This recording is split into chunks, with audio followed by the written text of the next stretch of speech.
welcome back. Hope you're well and all that. Thanks for joining. But no. So, cut to the chase. This week's video is a video I was asked for Christmas time, and I said I'd do it when I got 100 subscribers. Well, now I'm on like 160 something, 67 is there? Big in the game. But if I wanted to do like relevant videos to come on that I wanted to put on then and what have you, so that's why this video is coming on now. I also wanted to work out the best way round of doing it, where like take you around the best way. But anyway, so this week, buckle in and get ready for the Grand Farm tour. So I thought, where better place to start than in the yard? Obviously that there's your farmhouse, dated 1771. So that is there. That's grade two. That's grade 2 listed. So along with this building here, which we always store a bit of corn through that door there, and then, but that's dated 1829. That one. Up them stairs there. But yeah, so that's there, and then obviously we've got a stone building there where we have we do put some calves at times. The door out there is ideal for bobbing round bales through, and then you have him, like I say, in there's a quantity of calves at times. But now obviously that's your dairy. Not a lot to see in your dairy, it's just a tank really. We can rattle through this bit. Dairy.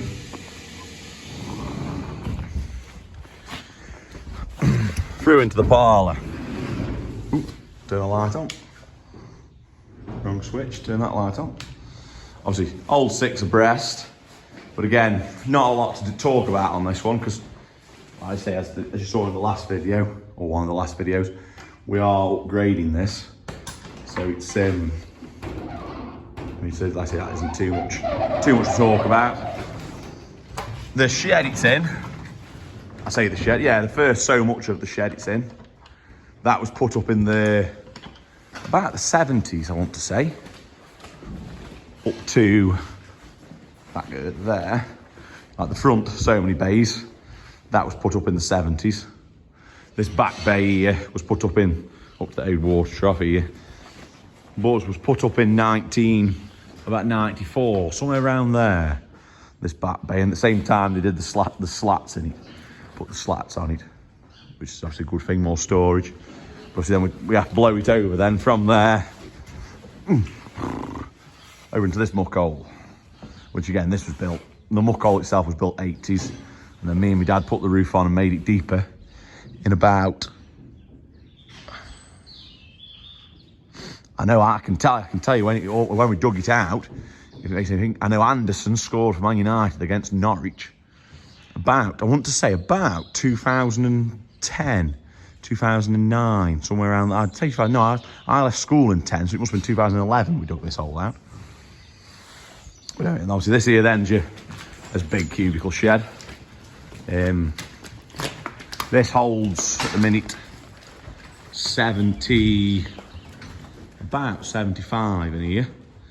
But again, I won't do a lot of talking about this because that back wall's coming out and we're going 38 foot out into that field, and then the parlour's coming on one side, that side's going to be more cubicles, so we'll discuss this more when we get to it. That can be, I say, when the extension's up, we'll talk about that. So obviously there's your big shed. Coming out from there into the indoor silage pit, which is the first so many bays of the indoor silage pit. It's low up until where that A is, or that feed barrier is where it goes higher there. So obviously you've got some calves in it here and a pen. Up to here, the back, up to the first 4 bays, that is like the first real, like, as we call them, proper, they're not proper, you know what I mean, like the proper shed that the farm built. Again, that was built sort of early 70s, that was. I'd say that was built, there's a photo in house with it, definitely the first 3 bays every time with A in. And I'd say that was like late 60s, early 70s that was built. But then this back bit, which is taller, there's your joint, well, this back bit's taller, back 3 bays, that's that was put up again mid-90s, like around BSE time. That was put up, something like that. Perhaps early mid-90s. Around then. I say it's at the minute through that wall is where them beef animals are, in what we call the white elephant. We'll go up there in a minute. But like I say, at the minute, it's obviously it's filled with silage, and then as the silage gets emptied, calves come in, and we normally put this feed barrier sort of that side, and then at the top there'll be a big pen. But we haven't we aren't up to that stage yet. We haven't just got that many things about just yet. I say it works well, indoor pit and out it goes. But obviously coming into the future, this shed we'll probably turn this into housing. Like obviously get the milking parlour job done, get the milking parlour project done, and then we'll probably build a third outdoor silage pit because there's two. You'll sort of go up there in a sec. And then this will become housing, because through that wall there's a row of slats, a set of cubicles just through it, then there's a row of slats, and we have made it so you can join at that top end if you want, and the same at the other end it can join. So we can run a row of slats down here, put your feed barrier against that wall, like put a feed barrier here, run a row of slats there, and then have that half a straw yards. That'll be the plan. Probably make a pen at the front of it, where it is. Make a pen like where that straw is, so we can store grains, and do that. But yeah, that's the plan. That's probably the future plan with this shed. It'll and as well with moving the milking parlour, we can really do with dry cows coming closer, because at the minute when we get down there, the dry cows are in a shed that physically could not be further away from the parlour. And then it's a good shed, set up well, but they might as well be in the next village that far away. But in time, hopefully, when the parlour moves where it's going to move, they'll be even further then. So it does, so they probably will move closer. Like. But it isn't bad how it works, because like now, your milk cows go in that big shed, then they go into this shed behind, through this wall, as they're getting towards drying off, and then they go into the calving pen, you see, so it does work. But like I say, in time, like I say, this here will probably become housing. But there isn't a lot showing here. Right, we'll go up that side to the silage pits. So there's silage pits. There's pit 1. First built, well, it was earth banked originally. The floor's original, but it was earth banked in the late 80s. They put that wall in again early 90s, and then we built that one about 2017, and then we just moved this one across. The idea is it's now the two identical size pits, the two 40-foot pits they are now. 60, they're about 68 foot is what they are, something like that. In length, I say the two 40-foot faces on them. I say that's the older one. That's your new one. That back style is 2-year-old. That's summer 22. I mean, obviously I'll clear the face off, and then that'll get fed to young stock. Like. But yeah, that's that pit. And what they do is, again, it works well, because what they do is they come in down the road across this field, come down the cow lane, draw up back into this pit, tip up and go off back down that gennel and out. And then when they're in the bottom pit, they come up that gennel full, shunt in, tip up, and then they go out back across the field. So that's that. Then obviously that's there. That's a nice pile of bedding. And this here is the wall in the back of that indoor silage pit there. And obviously this here is what we call the white elephant, with these beef animals in. Through that wall there's a muck hole. So obviously if you were to slat like behind these cows where they stood, you could burrow it into there, and obviously there's an hole in there. We'll get into that in a minute. Called the white elephant because when we become, 2 reasons. When we become Tesco farmers, they told you that you couldn't allow calves to go to the continent which is fair enough, like, obviously you don't want them going to veal and all that cruelty and whatnot. But at the time, they really did talk as it was going to affect your calf prices. So my dad, like I said, this shed went up in about 2008, somewhere around there, 2007, 2008. I remember doing it, helping because it really were a bloody quagmire in here when we were doing it. So we did it, put it up, and then his idea was it was going to become like the fattening unit kind of thing. We was going to have all of us beef animals in here. Every beef calf we had, every Holstein bull, every beef calf was going to come in this shed, be fattened, and leave the farm from here because of Tesco, because of this Tesco rule and how it was going to affect the price. But you know what I mean. At the time, we had about 70 milkers. A shed that was 35 foot, be 30 foot, was never going to hold all the calves, was it like? But you know, but it's good. It's ideal now because, like, against that girder, there's a sleeve, so you can put a post in. Obviously, there's a post there. There's a post here, somewhere there. So you can split it into 2 pens. Now you won't split it like so. It does work. Like it is handy shed for that. Like so you can split it all. I say we do have. I mean, this year there's just some hay there. But in future years, I know before now we've had like a big L-shaped pen here, and then we've had a pen of little things there, and bigger things that they are now. Like, and it does work. It's good. It's a bit tight. We did put silage in it for a year or two. Other than that, it's all right. Another reason we call it the White Elephant is when we brought it and they made it and they sent it.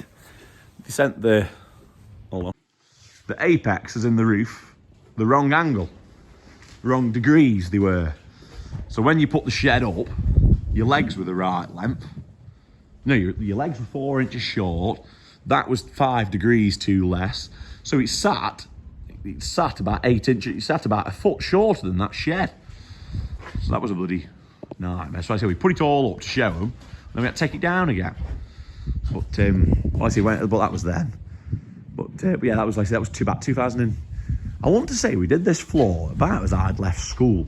Perhaps that first winter, in and around. We did it, and then we had, like I said, we had a lot of beef things in here. And then it was in and around when we brought some ground up road. So I want to say it was perhaps 2008, 2009, 2008, something like that. This went up. But anyway, on to the next shed, which is up here, and obviously into the wedding shed. Up this side. Well, I say we'll go up here and we can jump in through the door in a sec. So, the wedding shed. Called the wedding shed because, if you haven't already guessed, this is where we had mine and Rose's wedding reception in here. Sort of dance floor there, bar sort of where we're stood now. And then we decided to turn it into a cow. Well, it was always going to be a cow shed. We'll put the wedding coming first, cheaper than a marquee. But no. But yes, what it is in here is it's been built and set up for 3 rows of cubicles. So obviously White Elephant, as we call it, is through them panels there. And the idea behind it is when it's up and when it's finished, but again this will get done after the milking parlour job is done. After the milking parlour done. Possibly after we've built an extra silage pit somewhere around where them blue trailers are.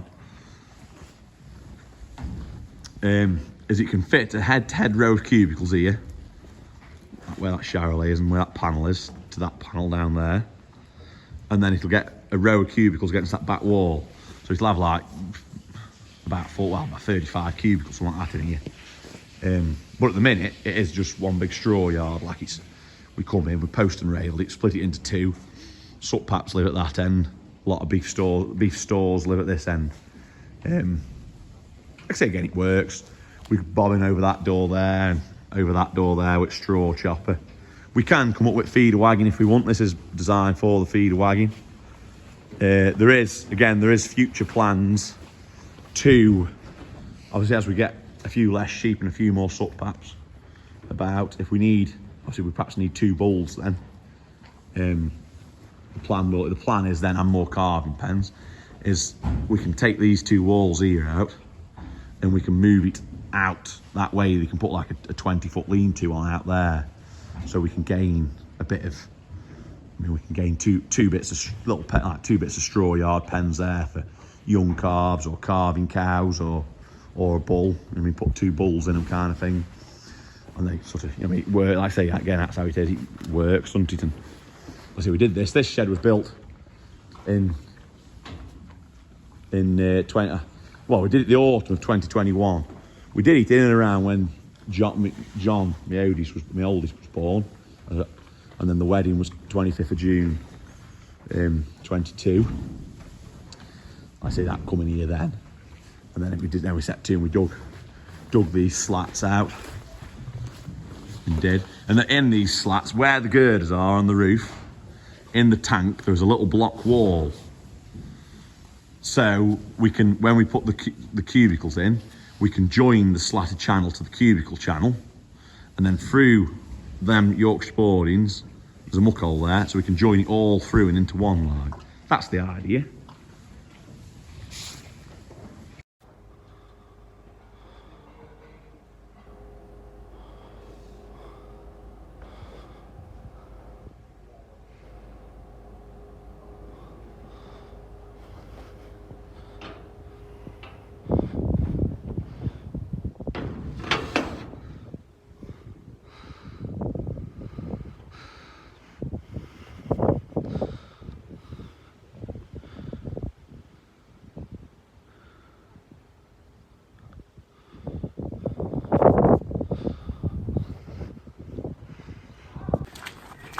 And that, my friends, is the end of the first half of the tour. I decided I'm going to do this over 2 videos, simply because if not, it's going to be like a 35-minute video of me just walking around talking. So I'll put the other half on when we've got 200 subscribers, eh? We'll go with that. They'll, so you know, bring along a friend, get as many as you can on. The sooner we get to 200, the sooner the second half of the tour comes. But anyway, so hope you enjoyed it. Don't forget to give me a like, subscribe, drop a comment. If there's anything you want to know what you've seen, and ring the bell, and don't forget to keep it real. And I shall see you next Saturday at 6. Ciao.